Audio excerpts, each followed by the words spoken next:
Let's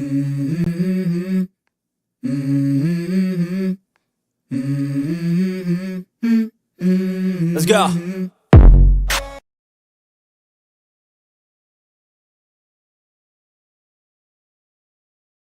Привет, танкисты! С вами Карина, и я приглашаю вас присоединиться к тестированию обновления 1.29 «Край вулканов». Поехали! Абсолютно новая игровая локация на тесте – карта Камчатка. Впервые в игре вас ждет смена погоды. За основу взят собирательный образ края с видом на Авачинскую бухту.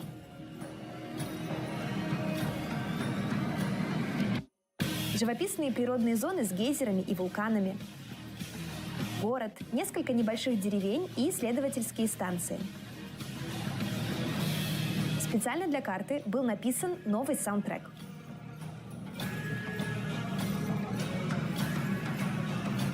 Попадать на Камчатку будут танки с 6-го уровня и выше. Если пропустили, оставлю в описании ссылку на стрим с разработчиком карты. В числе первых пробуйте абсолютно новую ветку польских ПТ-шек в рамках раннего доступа. Ветка начинается с танка 5-го уровня ВЗ-40, а венчает ее Зубр. Машины ветки отличаются хорошим бронепробитием, уроном в минуту и высокой скоростью полета снарядов. А танки 8, 9 и 10 уровней, а также прем, обладают механикой газотурбинного двигателя, что делает их крайне динамичными. Выполняйте задачи раннего доступа, зарабатывайте жетоны и первыми открывайте доступ к новой технике без затрат опыта и кредитов. С релизом версии станут доступны для исследования всем игрокам китайские тяжелые танки. Напомню, что машины ветки обладают мощным орудием с барабаном на 2 снаряда. Качайте десятку и прописывайте уверенные двоечки. На общий тест заехал очередной список техники с измененными ТТХ. 59 Паттон, ВК-7501К, Объект 268 вариант 5, СТРВ-81, Центурион-1 и Прима Виктория. Точные цифры на танки.су. В осеннем сезоне боевого пропуска вас ждет встреча с новым инженером базы «Вулкан». Едва прибыв по месту назначения, он сразу же взялся за разработку 3 машин с исключительными характеристиками. Немецкий Panzerkampfwagen 7, советский Объект 430У и японский Type 71. Кстати, все 3 танка выйдут в свет в оригинальных 3D-стилях. Делитесь в комментариях догадками, кто же этот таинственный инженер-изобретатель. В мир танков возвращается полигон. Каждый день для выполнения доступны 3 задачи, которые будут обновляться раз в сутки. За выполнение каждой вы получите кредиты и очки прогрессии. За закрытие каждого этапа прогрессии в полигоне вас ждут награды. Кредиты, боны, учебные материалы, личные резервы и другое. Этапы можно проходить бесконечное число раз. А играя на технике с 5-го уровня и выше, побеждая и попадая в топ-10 по опыту своей команды, вы получите шанс получить награды боны. Подробности позже на портале игры. Хорошо знакомый режим «Натиск» появится на тесте с весомыми изменениями. На смену «Волку» придет «Медведь». Режим боя изменится на атаку-оборону с 2 базами обороняющихся. Также будут изменены и ключевые позиции. Подробнее об изменениях читайте на танки.су. На тесте масштабные сражения 30 на 30 на линии фронта. В этот раз на технике 9-го уровня. Для аренды будут доступны новые танки АМХ 1390, Е50, Conqueror и Т-30. Перезапускаем и Стальной охотник. В этот раз были доработаны боты, была увеличена сложность Зайца и Медведя, а также изменены технические характеристики некоторых машин. Скоро осень, поэтому ангар в мире танков тоже преобразится.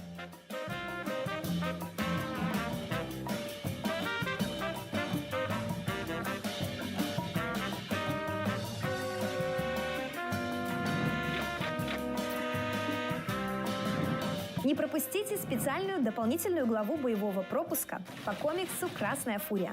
Главной наградой из базовой линейки станет новый премиум-тяж 8-го уровня М7Y. А среди наград улучшенной главы уникальный 3D-стиль «Чайка оперенная» и командир «Красная фурия» с собственной персоной с уникальной озвучкой. Кто тут молодец? Есть пробитие! Напоминаю, что до 28 августа в игре торговый караван. Ассортимент товаров пополняется ежедневно в 21:00 по московскому времени. К оплате принимают золото, кредиты или боны, в зависимости от лота. В этот раз приобретать наборы можно не только в клиенте игры, но и на портале. Поторопитесь, потому что количество самых вкусных лотов ограничено. Не забудьте, что 1 сентября обновится табель-календарь. Мы снова подготовили случайный товар. На сегодня все. Все самые свежие новости и видео мира танков на танки.су. Рекомендую добавить в закладки. Пока-пока!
Connected.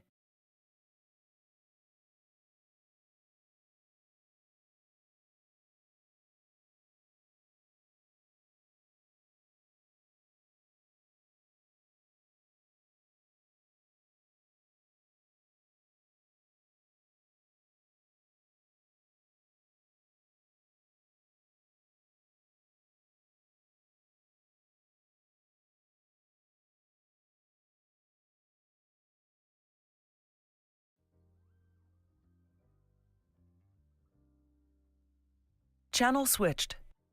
Sound muted.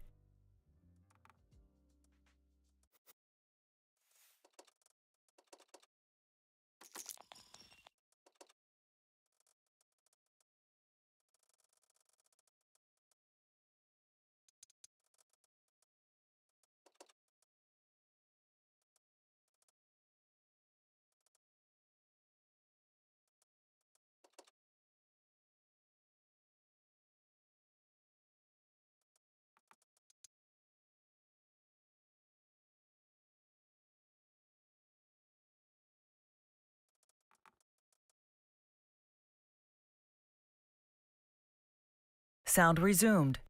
Channel switched. Бывает, я не спорю. Салом Алейк. Здорово, здорово, кто здесь? Ебать, тут серьезные пацаны приехали, я смотрю. Сейчас меня похоронят, нахуй, вместе с этим серьезным. Окей, Hikmat. Взвод не умаде сега. Вообще нест.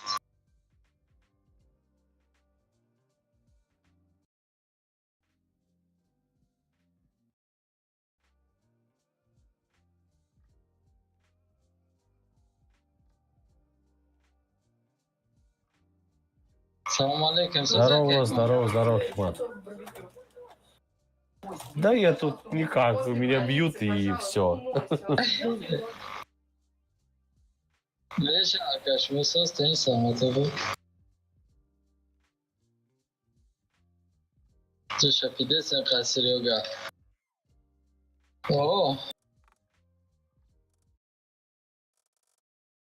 Молодец. Серега, дай приглас. Хикмат?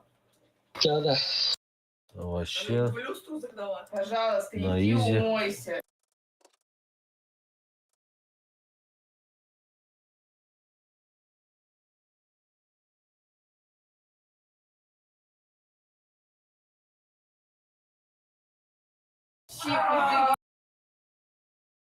Потихоньку все.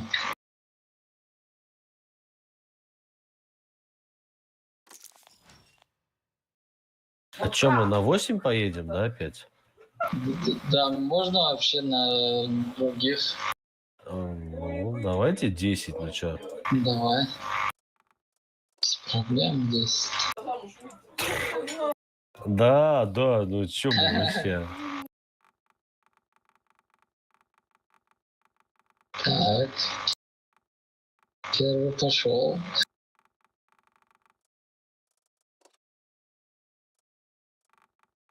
Слушай, а Ёх уже вроде немного это побили, да? Нет? Да-да-да.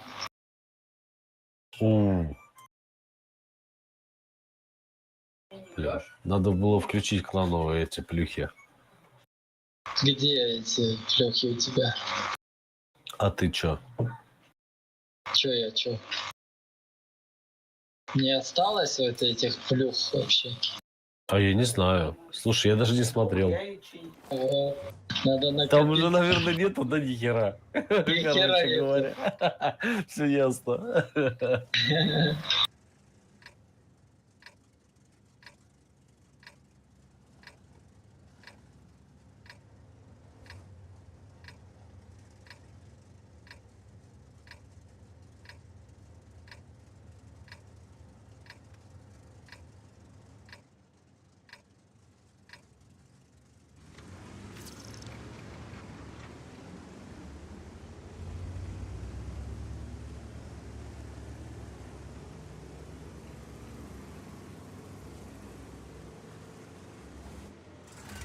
Какая-то нехорошая карта.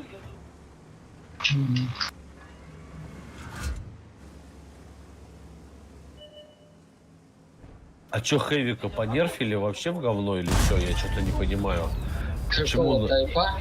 Нет, 57-го я еду на этом железе и обгоняю. Апнули? Ему скорость убили, что ли? Не, ну я просто ехал быстрее 57 Хэви.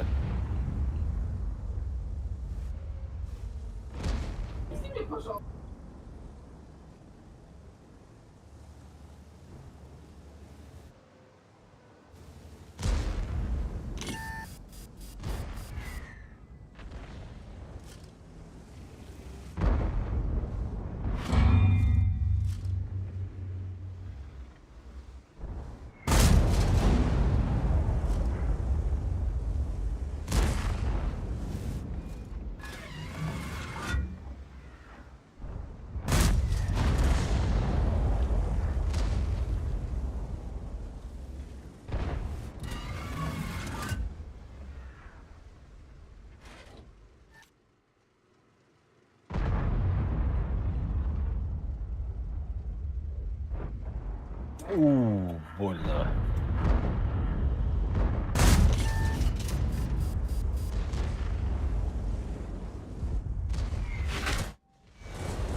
Так надо.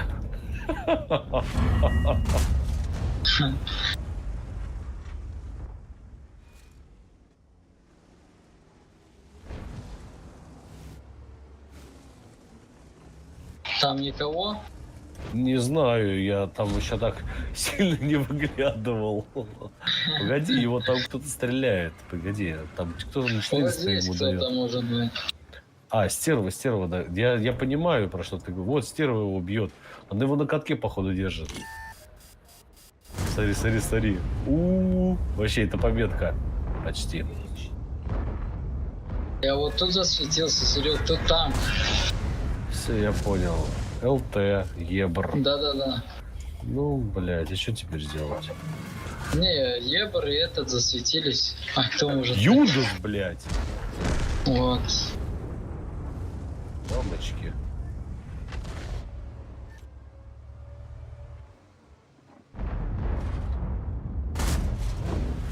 Хорош. А еще кто-нибудь может так же? Ну все, это. Самое главное, что его видно потихонечку. Ой-ой-ой. Как он там неприятно встал, блядь.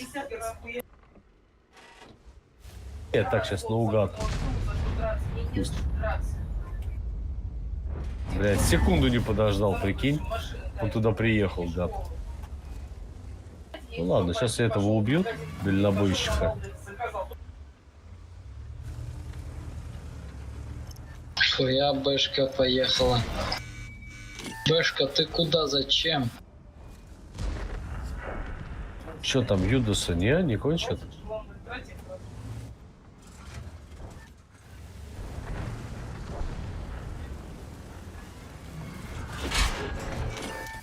Не пробил. Я его не пробью.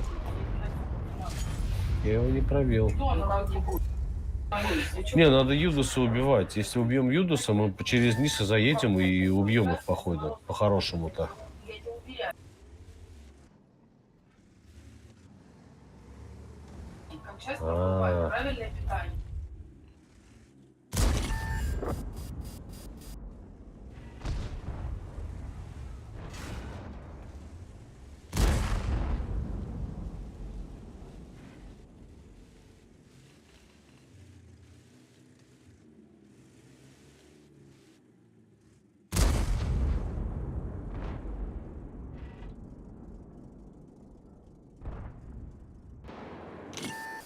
Я попадаю, я не пробиваю его даже камулями.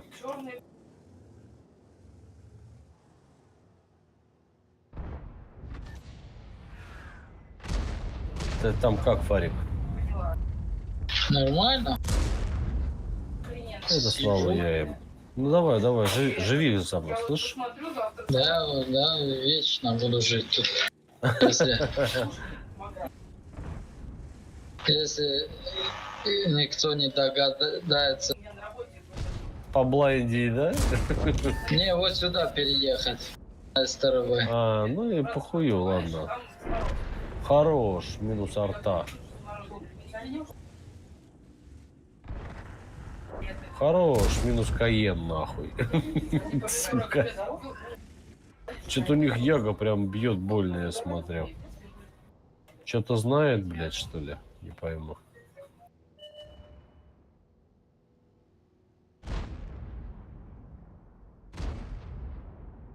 У нас 100 ЛТ. Слушай, Хикмат, просьбочка такая. Напиши 100 ЛТ, чтобы он вот это говно убил, нахуй.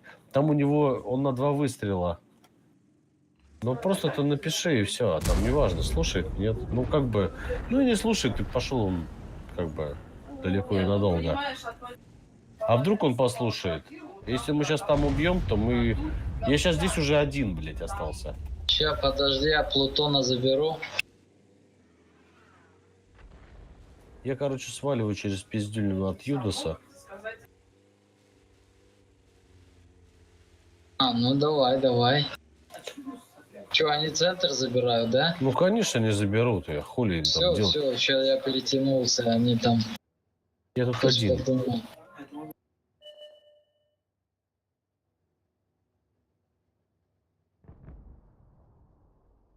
Что этот дебил тут делает? Что там сотка делает, блядь? ЛТ. Ну, хотя он живет по-хорошему. О, прямое в Е100. Еще раз можно так же.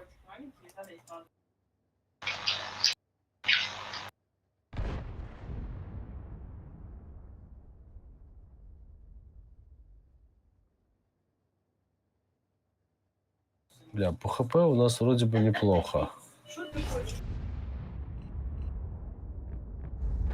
Дай по нему, вот так вот. Красавчик ты наш. Лучше так один раз сделать, чем весь бой стоять там.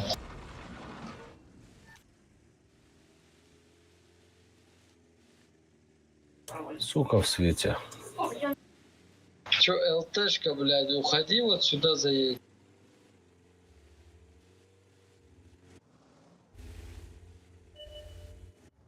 Вот этого Юдаса надо убить, блядь, уже давно было. Чё, он там шотный? Да. Наконец-то, блядь. Так. Слушай, ты... Нет. Бля, давай стоим, короче. Бля, был бы ты у меня, я бы сейчас поехал через низ. Слушай, а я и сейчас могу через низ поехать. У меня прикрытие есть. Живи, Фара.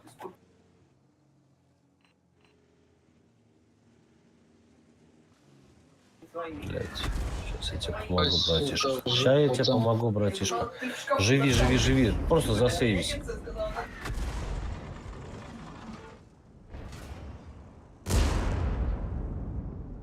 Как это случилось, я не пойму.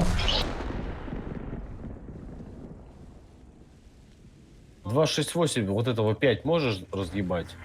Все, мы здесь справились. Живи, родной. Я сейчас буду агрить через центр, ну, через правую сторону свою. Все, он в ангаре.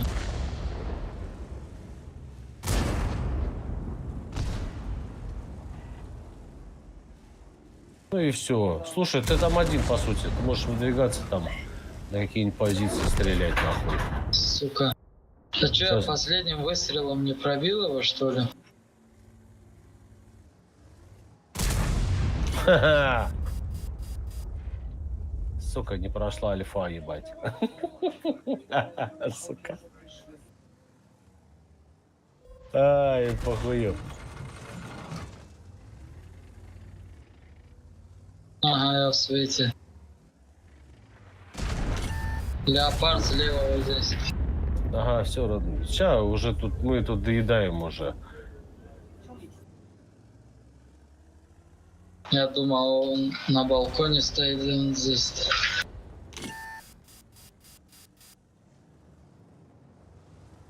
Сука, на турбине, да, тварь? Козел. Гоняйся за ним теперь, блядь.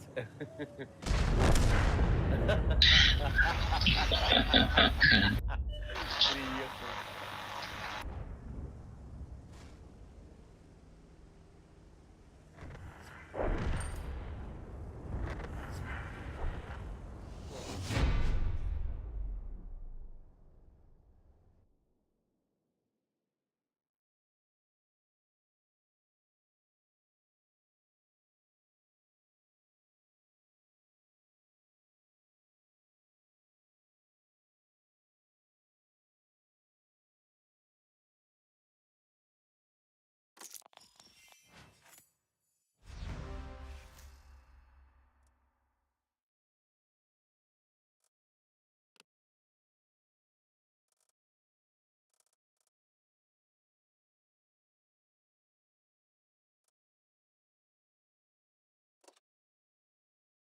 Штейн. А ты думал.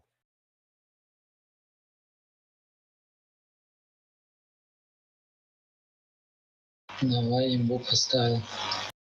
Ой, козыри. Козыри пошли. А Вазика? Вазик, мне кажется, прикольнее будет.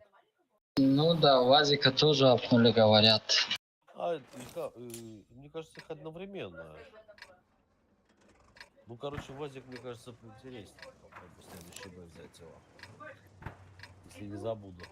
Не, он у меня продан. Другое дело. Надо его вернуть. Да, слушай, чел, там на восьмерках играть надо. Чтоб ты хотя бы что-то вернул, блядь. Ты все танки пораспродавал, блядь.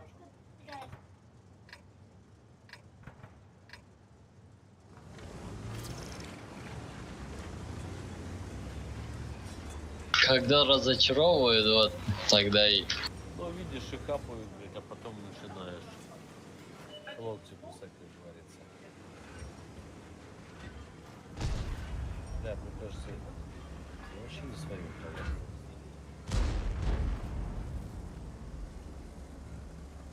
Да, надо было лево играть. Возможно.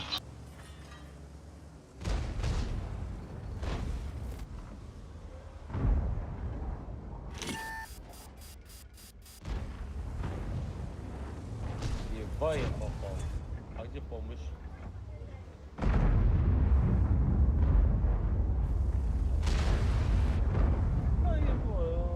Я ошибся, пацаны, простите. Простите, песня.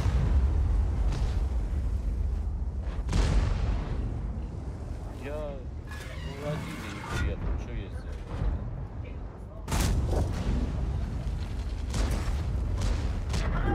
Ошибся, я, бля, пацаны, ошибся. Ну, бабаха же стояла. Нет, у нас куча народу поехала вместе. Ну, за мной, но что-то поехало.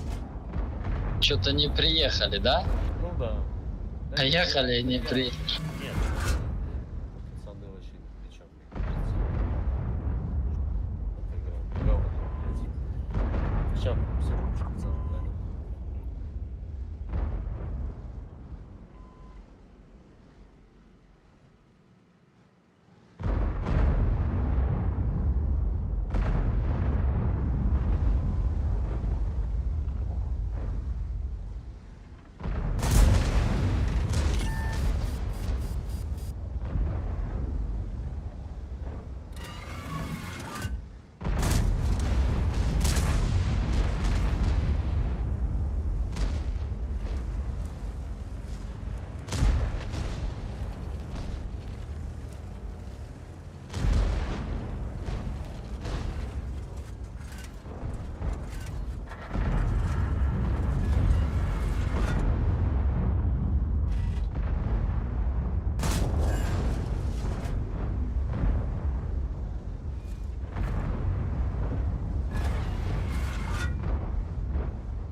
базик.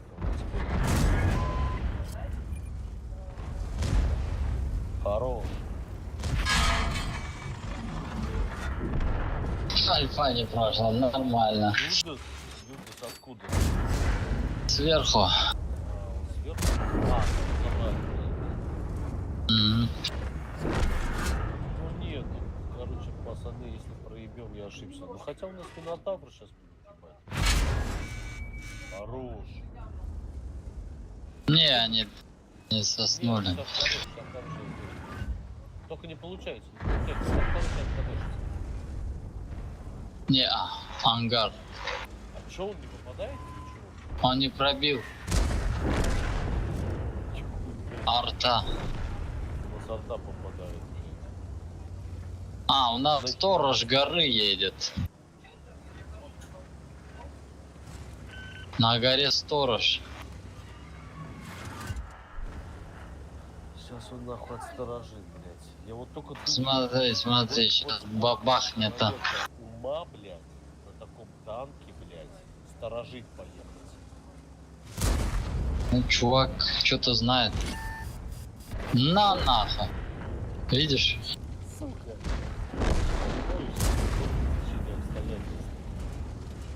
Ну, блядь, сейчас он еще и фача. Сейчас он может на арту вытянуть. Раз. Бля, это уже два. Ну давай едь, что ты стал-то? А он сыт. Он 2000 хп, блядь. Ты чё, охуел? Ты его посылаешь нахуй. Драться с двумя танками, блядь. А он сейчас через низ хватит бэшка. У него хп хватит. А. Там, это... Два. Голден. Я против него играл уже. Против Голдена. Гандон. Ему надо просто тупо на базу вставать. Все.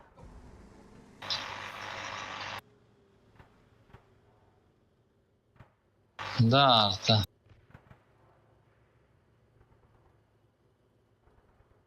Ему надо вставать на базу. А что ему еще делать? Гоняться за ним? Он не угонится все равно.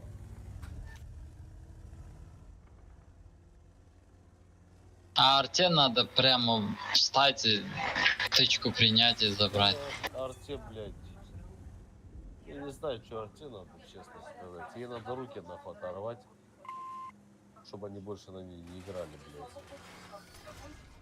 Нахуй он себя загнал, блядь. А он это... Арта АФК. Все нормально, блядь. Арта кого-то там забрала, типа пошел поссать.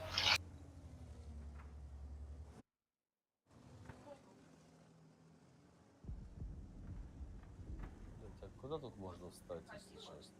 Тут некуда, да? Изначально надо было эту хуйню толкать, за ним стать.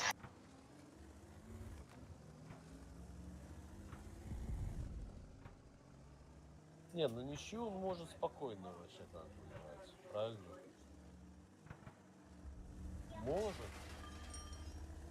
Да, главное, чтобы он хоть теперь угадал точку, откуда он поедет. Сейчас он фугас зарядил, наверное, стоит, ждет и не пробьет его фугасом.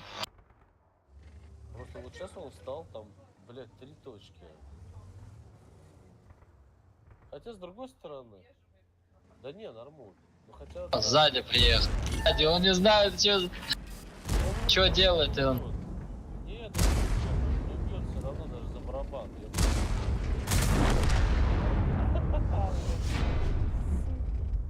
Если бы хп мало было, то бы... Конечно. Он бы обосрался, вот этот долбоёб. Обосрался, Фарик, я тебе отвечаю. Сторож. Сторож это не его, блядь. Так, я хочу на УАЗике поехать. Чё, блядь? Нахер я поехал вообще тогда, я не понимаю, блядь. Сам не понимаю.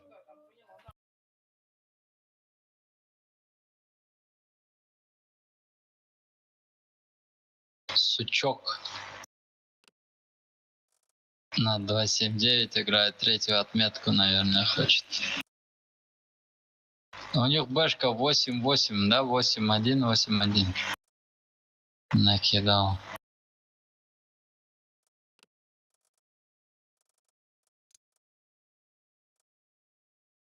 Ты взял, да, такие-то?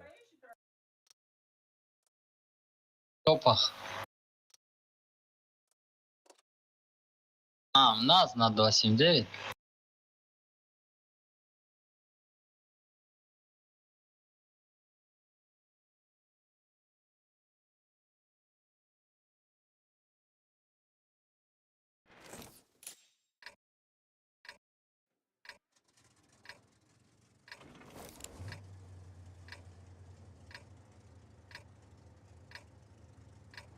Пчелка.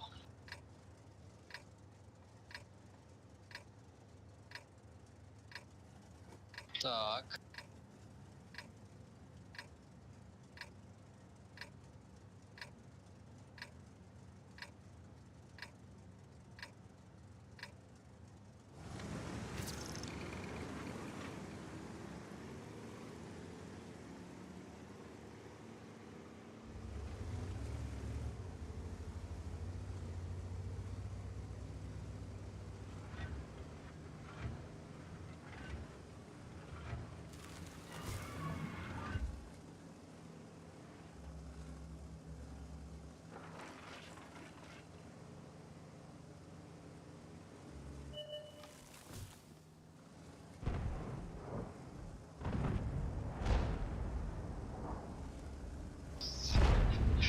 На похуй я стрельнул по ВЗ, Серег.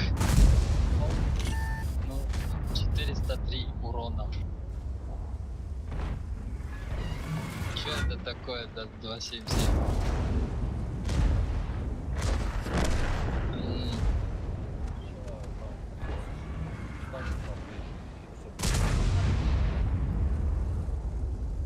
Там ВЗ контрит, Серег.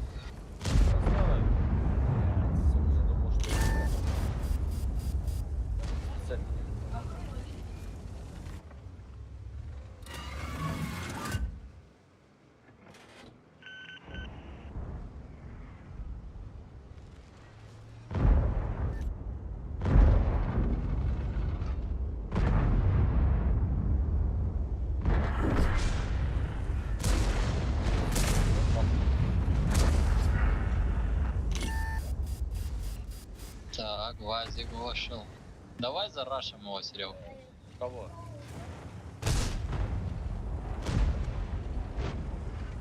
Все, я понял. Я еду, но...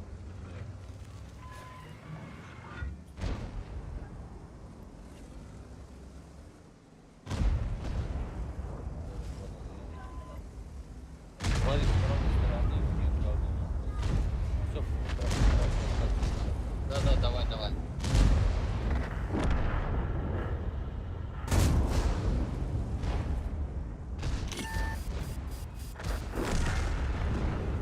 А сзади еще танк.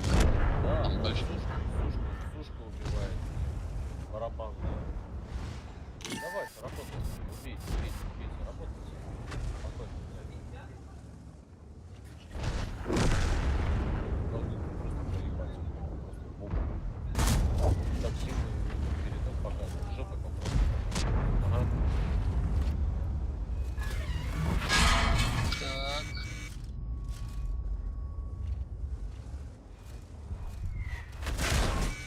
Я думаю, Фарик, там все нормально. Тебе нужно вот через эту сторону. Да. Только смотри, там сушка и СТРВ.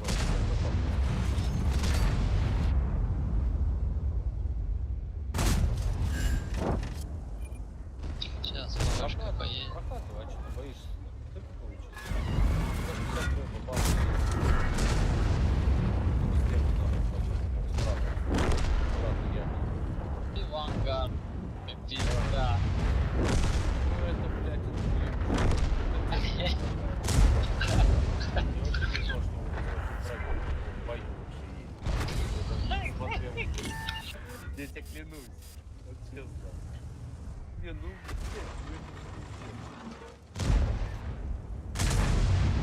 Погоди ты, узбек, нахуй. ну они... Почему он не едет? Помахивай. Да, сейчас. А Блядь. чё это за ПК? Способ. Иванов 31. Киря. Мауса.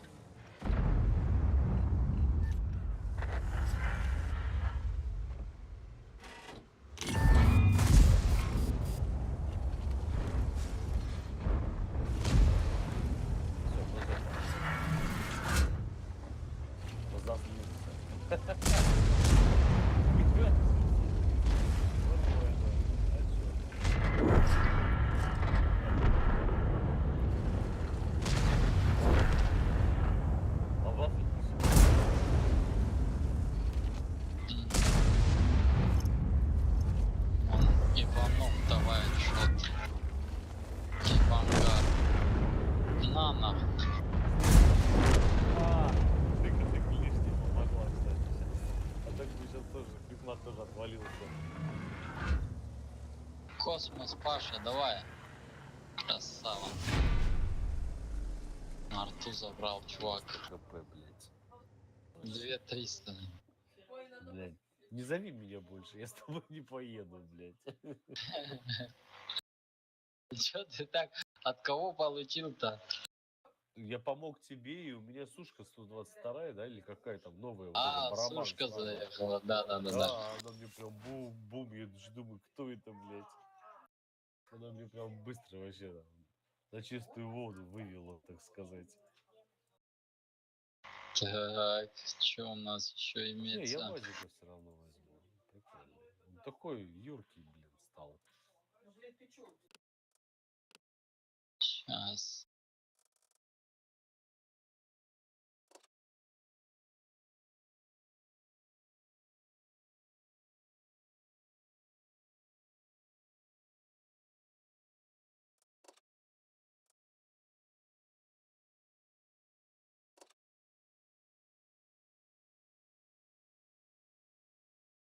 Блять, почему я не на чефе, блять? Если мы слева, то... Да, я вот сюда поеду. Так, ты в ямку хочешь туда, да? Поедешь со мной? Что-то в прошлом бою мне не понравилось с тобой. Вообще, нахуй. Бля, я не знаю. Слушай, ну если кто-то из нас один доедет, это будет вообще круто. Ну, сразу. Поехали, давай, пускай будет Поехали. Сейчас я турбонагнетатель запущу. 5 секунд. Чувствую сам. Либо я, либо ты там, бабаха, сейчас жахнет. Две попасть. Как у нас тут двоих? Ну, одна, короче. По-любому. Короче, я полетел, Серег. Я уже еду.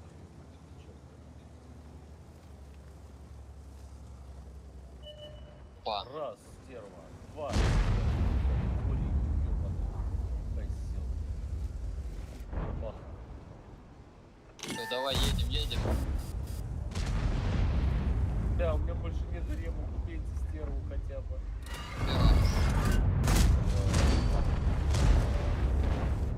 Ну, за что меня? Падай вниз. Ну нахуй меня.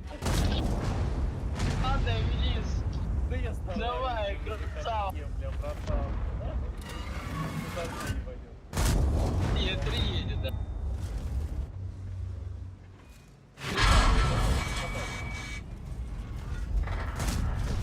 Могу. Вообще патриот, спасибо. Бля, ну ты нахуй спазбой, можно сказать. Давай теперь чекай сам на басике же своем, блядь. Я у тебя... Наводчик, блядь, выбил, сука. Славик, Иди нахуй ты так? вон. Чё О, наши мать. там Надо на мотивы.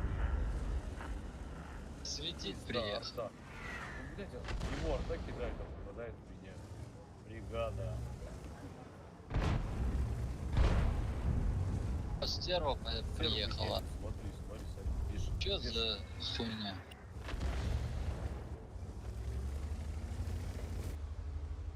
Сейчас, пусть поднимается, там его патриот убьет. Раз. Ага. Второй на вылет. Нормально, нормально, ждем. Так, Курик уехал. Арта кидает.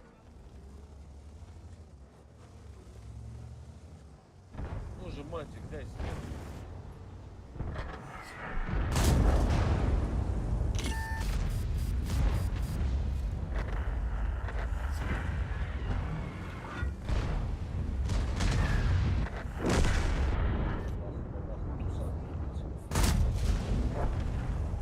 Хорош.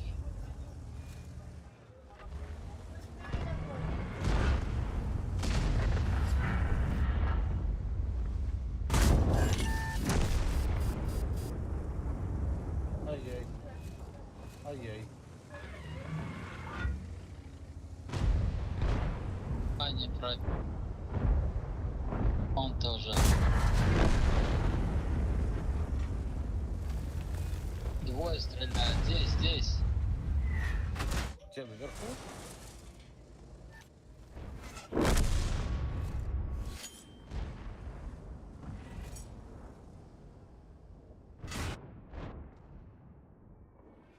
Да, мы с тобой шот. Не, ну Нормально. это победная катка.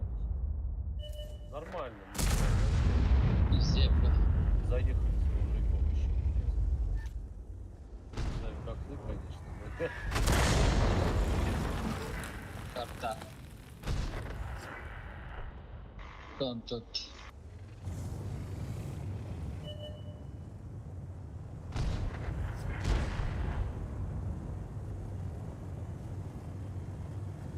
Я в свете, блядь.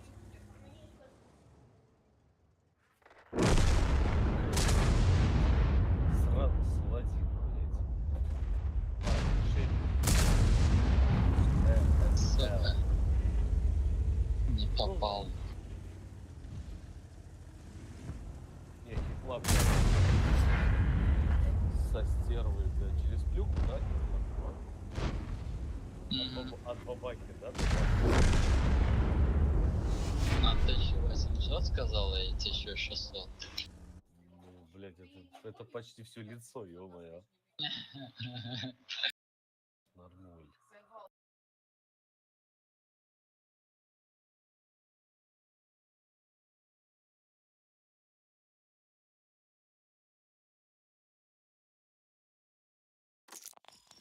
Победу принесли, как бы через...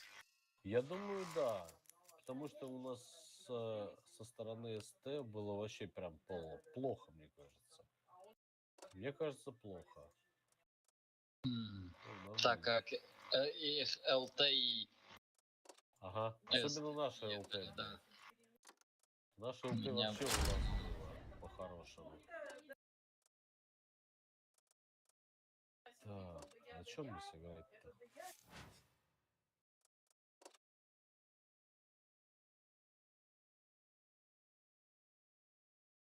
Вот, а что ты все на Минотаврике? Что, прям понравился или ты там, я не знаю. А, все, я понял. Бля, Фарик, а я не знаю.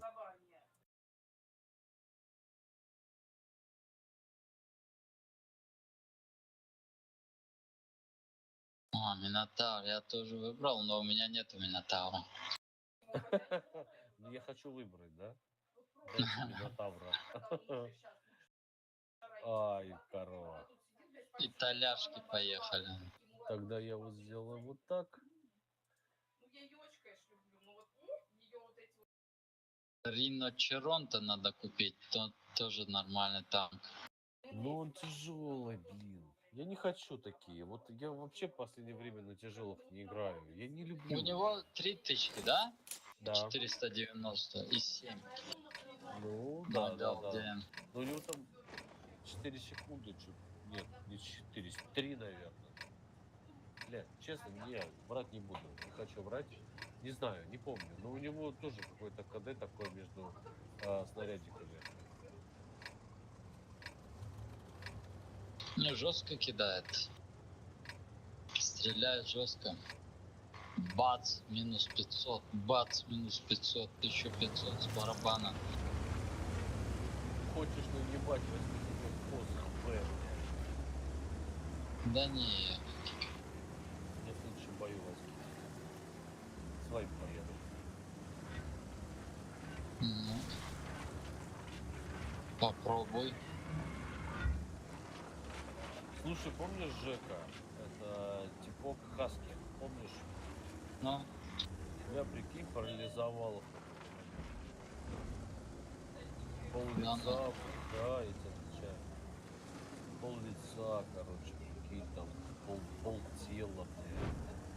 Ну, вообще, короче, было вообще очень плохо. из-за чего так? А я не знаю. Ну, раньше всего, у меня он что, доктор, что ли, этих самых стоит. А, Жека, я понял, Жека. Да, Жека. Короче, прикинь, такая хуйня. Я в этом году Пиздец. с ним не встретился, блядь. С Жекой? Да, они, сука, разругались, блядь. Два, блядь.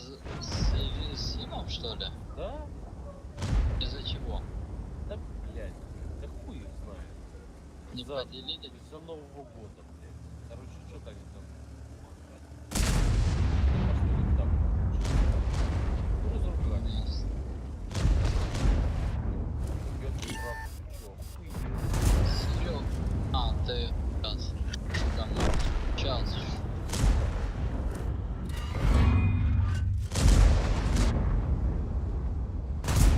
Да, нам нужна помощь. Тут просто... Либо валите. Валите назад. Не, можно. Хоть кто-то свалит. Свалим. Но это мы не ошиблись, это просто их там дохуя. Да, Вот, раш короче, нормально так. Короче, они разругались, блядь, я не знаю почему. Ну, короче, Жеку я в этом году не видел. Не знаю, как он там, что там.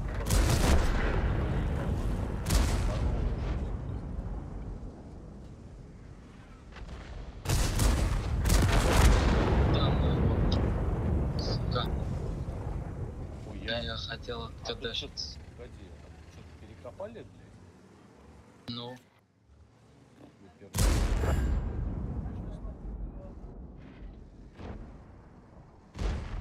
Честно.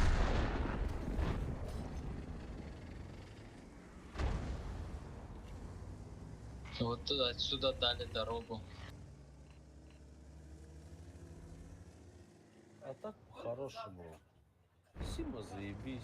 Как обычно, распиздяйничает, бухает, блядь, и въебывает. Хорош такой. Да горит.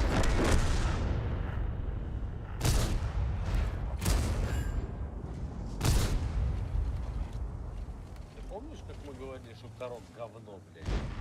Ну, Ну как тебе? так и есть. Я вижу, блядь. На нем сидит. ХЗ, блин.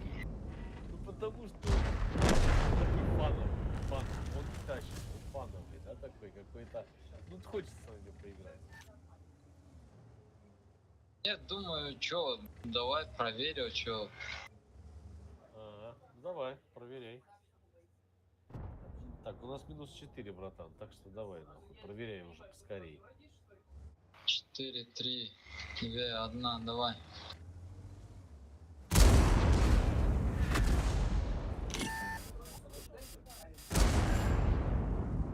Твой. Сука.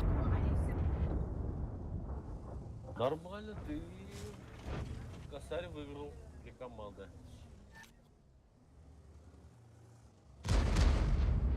Давай дави его, чё ты там ссышь? Это же, блядь. Не знаю, почему Йоха правда ненавидит, блядь. Со своим КД, блядь, Проги испугался. Да, я так понимаю.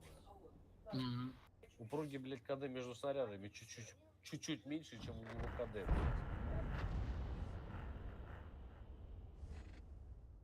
Давай, Есто, я тебя свечу.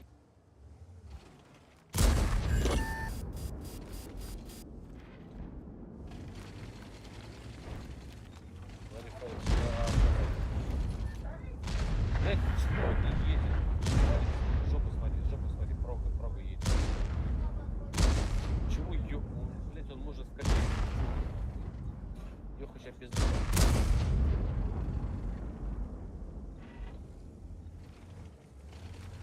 Пара себя не запасти. Ладно. Да, это все уже. Ну теперь да.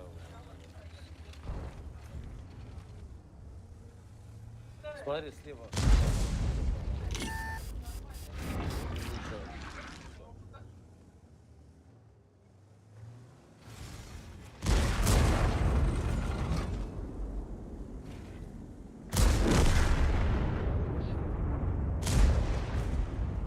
Ах ты шлюха. Вафляешь, приехал. Не, у нас, бля, не очень хорошо сыграла вот эта Йоха. Да, раньше Если надо бы... было вкатить. Да, я правильно думаю. Если бы Йоха вкатил бы чуть-чуть пораньше, чуть-чуть. Ну вообще сам бы просто вкатил в один танк, он бы его убил. И на горе была бы хорошая защита, там нихуя там почти.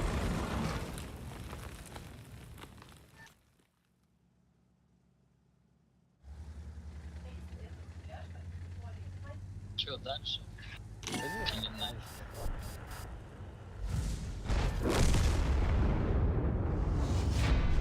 Видите, на танке.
Варик, это наша катка.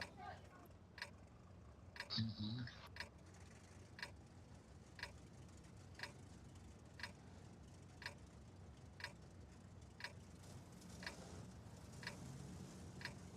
Второй взвод у них нормальный, вот этот сучок, который.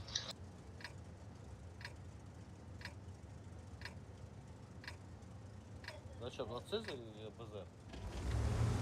Царе. Царь. Пошел в вас. 121. Че, у тебя прикрыть или с тобой поехать? Вот ЕБР с тобой. Крой. Ну все, до царя убивать. Давай. Ты просто покрой, а потом, если что, вместо меня поедешь. Угу.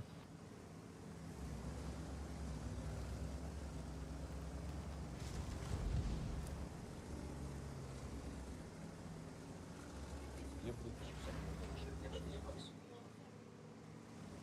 Бля, еблик вообще сделал вместо меня, блядь. Тебе вот сюда поджаться бы, Серег, вот это бы все просветил, Да вот я это понимаю, вот. я уже я вот отсюда разъебал. Так, еблик у вас. ЕБР. Сука, он тоже поджался. А Сава? Отжался, блядь. 71-й. Сейчас 71 разъебите. Я А подожму. вот эти сейчас разъебут. Все, я поджимаю. Угу. А, ой, 155, да. Да. Вау. Я шуганул вафлю. Похуй, ладно, я уже вот главное.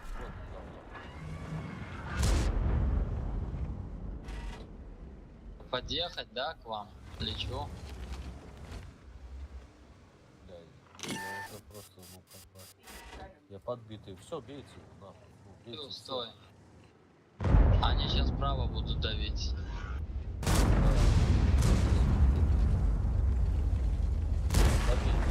Хорош. Блять, нахуй вот этот пидор от... Ёб твою мать. Ёбаный ты пидор на еврей, блять. Сука.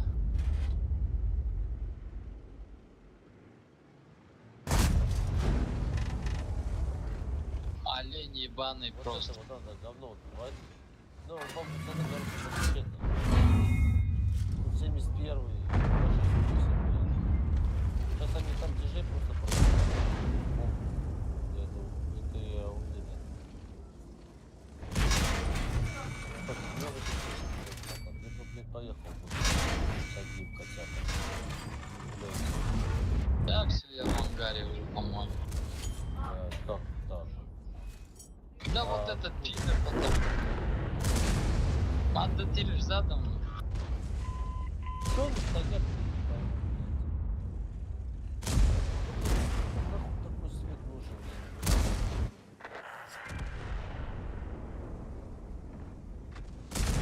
Космос Паша, это с нами, который играл.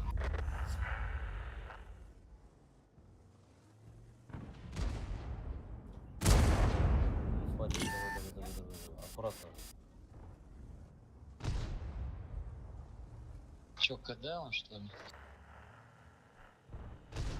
Все, нахуй, я лег доедаю. Так, что там у тебя с коров? С фачом, давай.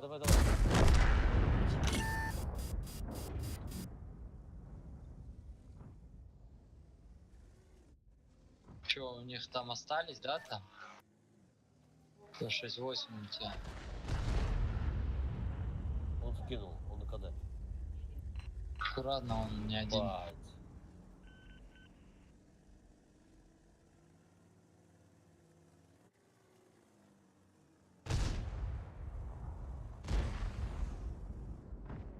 Почему, блять, они не едут, уёбки?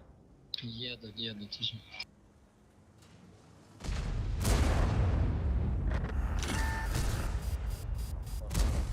Пара назад. Ща.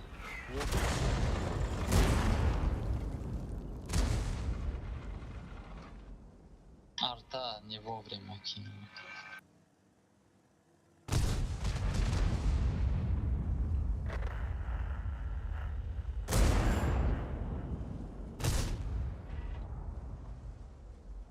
Гриль заберет. Что можно тащить? Живи, поехали.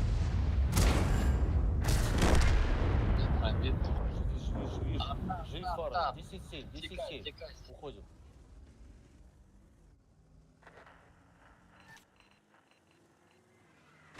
Все, поехали. Что, захват? Блядь, это тащится еще, играется. Не знаю. Арта кинет Давай. на захват. Да, хз. Не знаю, давай попробуй возьми захват. Ладно, давай. Я здесь попробую посветить просто их.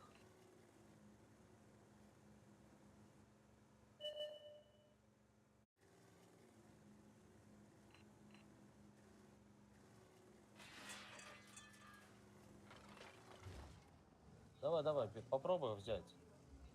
Или Не, смотри, подожду. нет, аккуратно. Давай аккуратно, через арту играй. Там нет никого, полюбаса. Блять, как БЗ может убить этого ебра, блять? Ну, Я просто, статист. блядь, Мне просто интересно, блядь. Ну ебра, блядь. БЗ, блядь. Ты что, гонишь? Блядь.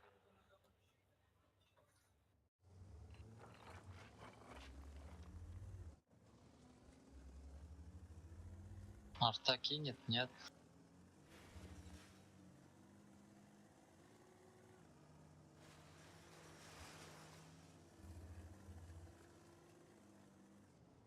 Попробуй Да. просто посветить. Как кинет, сейчас арта, потом поеду заберу. Давай, давай, смотри.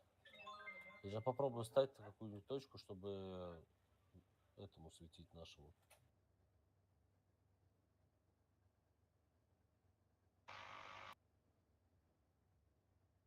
Ой, блядь. Тяжко жить без пистолета.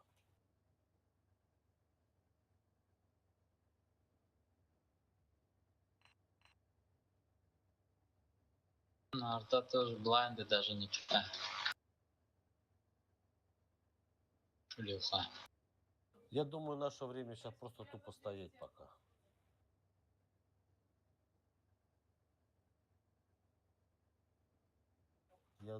Флаг я вижу по-хорошему, заезд. Только что смотри, Фарик, аккуратно, что... Они, по-моему, эту сторону будут разыгрывать. Может быть.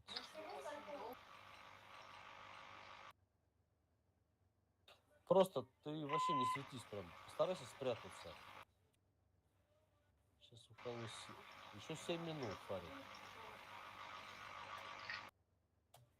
Мне стало плохо слышно, братан.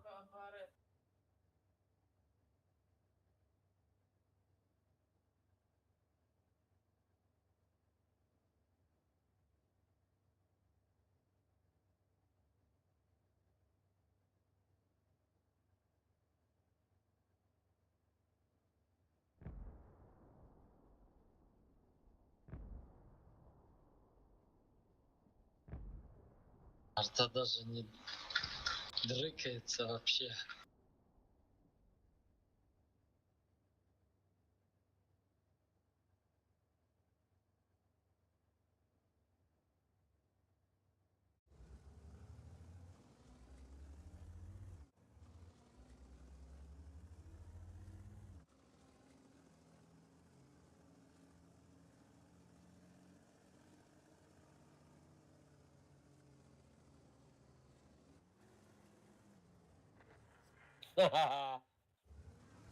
Здорово, блядь. Арта Арта КД. кинула.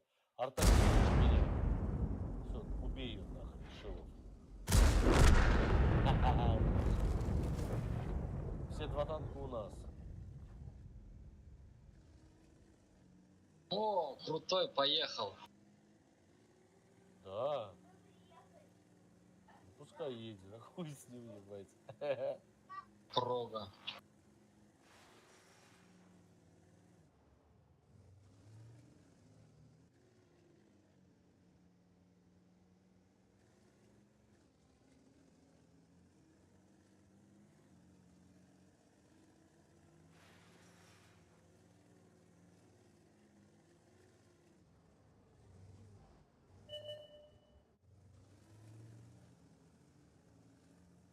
Я в свете. Они разъединились.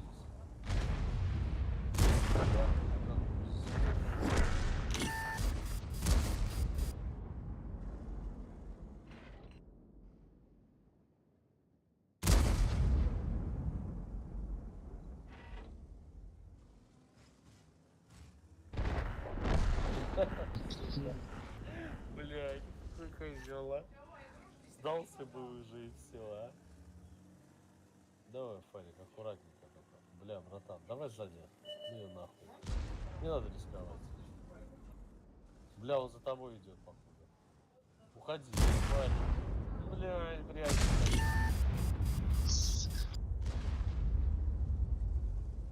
Бля, вы 2 шотных. Блядь, я думаю, что не выйдет.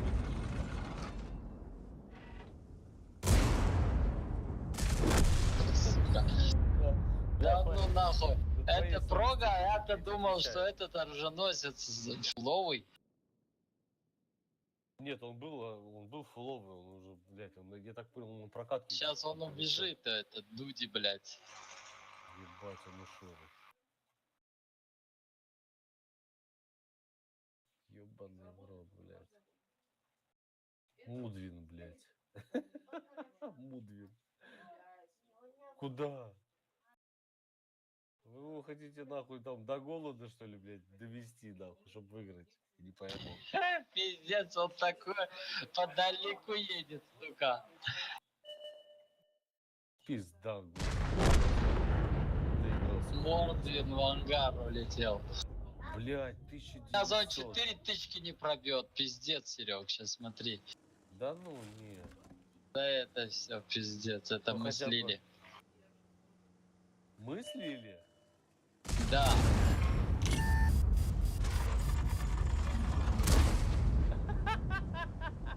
Ты, сука.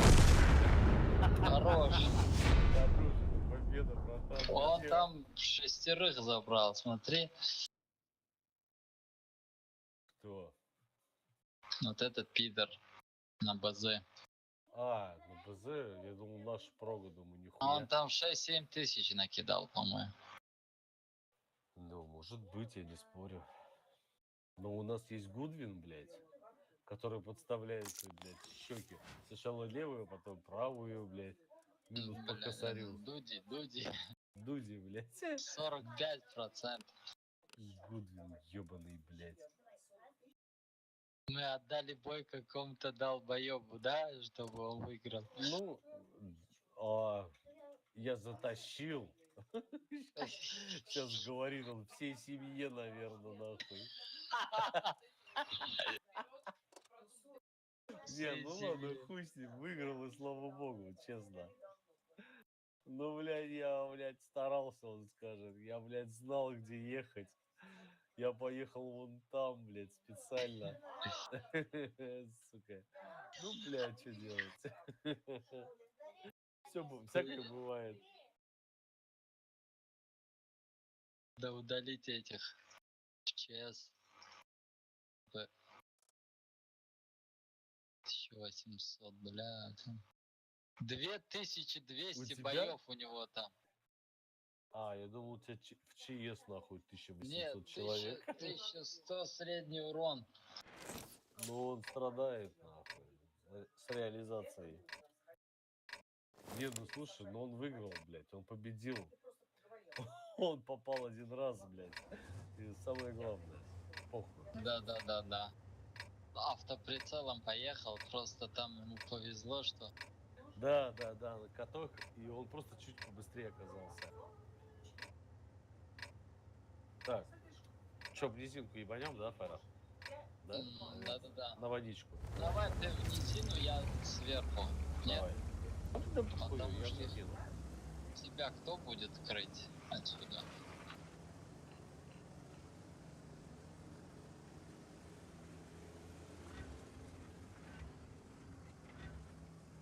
Там гриль едет, все равно.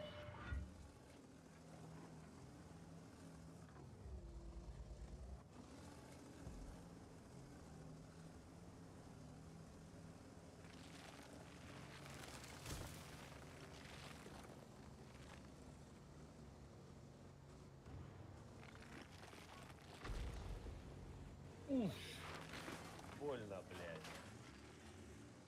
Собака, блядь, страшная. Блядь, че это теперь? Не, ну 900 кп. А, 500 бежит. Блядь, 2 выстрела, я ебу, блядь. Для гриля Для любого. ты 2 выстрела.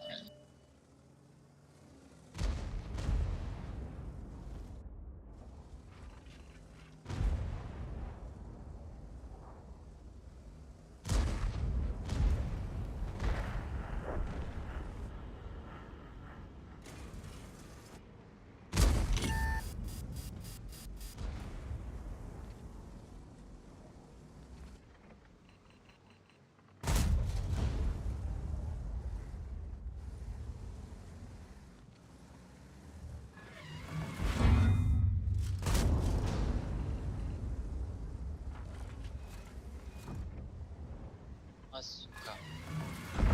Хорош, всегда говорит.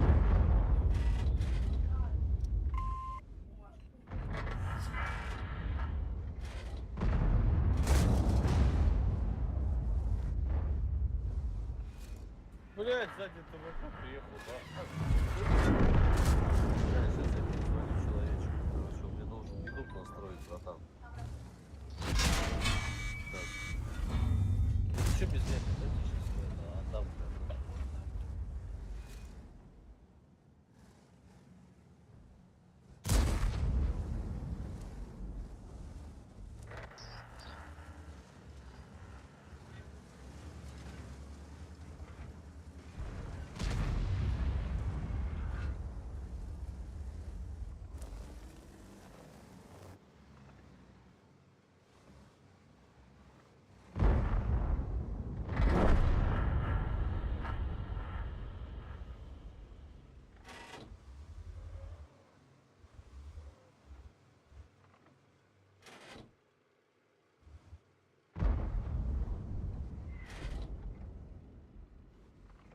User disconnected from your channel.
او گفت چیزی نست رویتا میتونه چیکار میتونه.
дамеҷи хидан зуд бад мешид.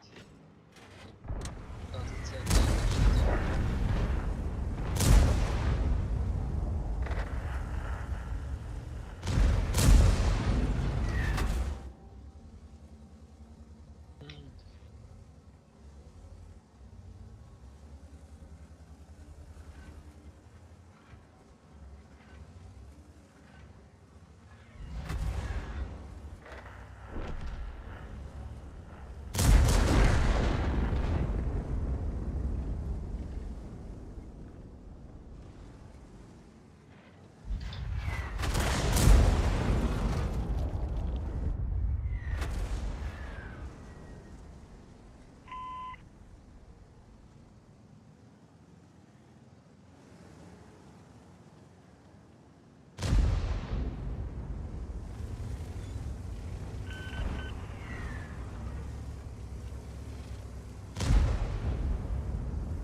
Объекты 580.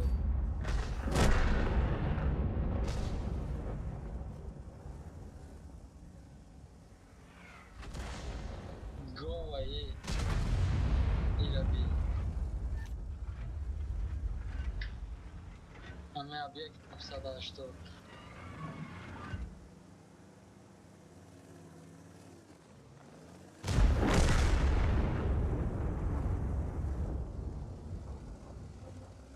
Funça gardon raft.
Óbvio,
ам танкара ма фурӯхта будам, гуфтам апш кардам, бо харидамаш, бо фурӯхтамаш. Бо чиш кардам, нервш кардам. Ами ёхай чиего?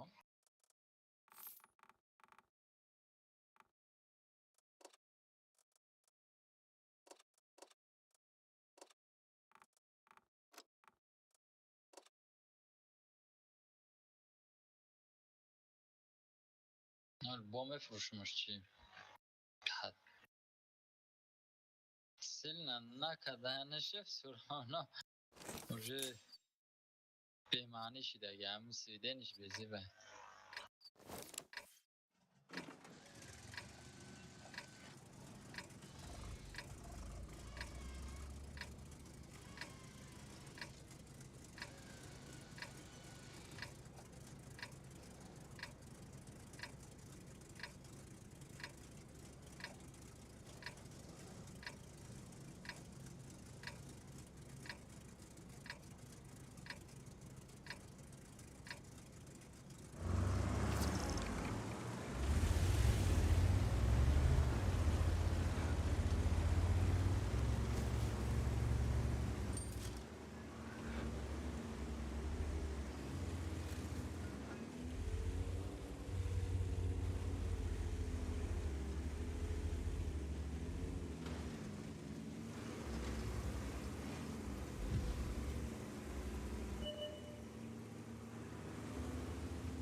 اینجا نمیشه.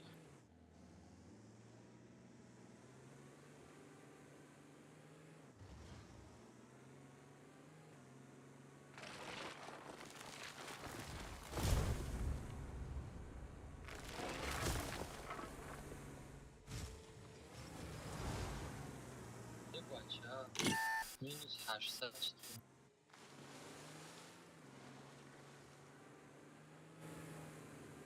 رفت فکاکی زدن ده.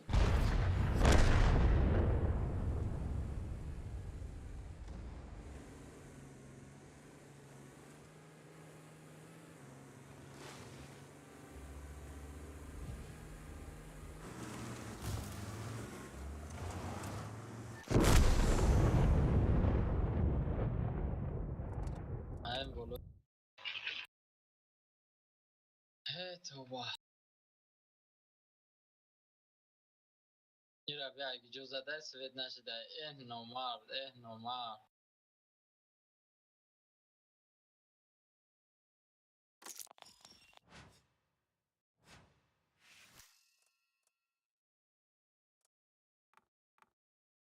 از منطقه رو ارترم نه هم استدکام شکستم.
اوشکا اومده یا؟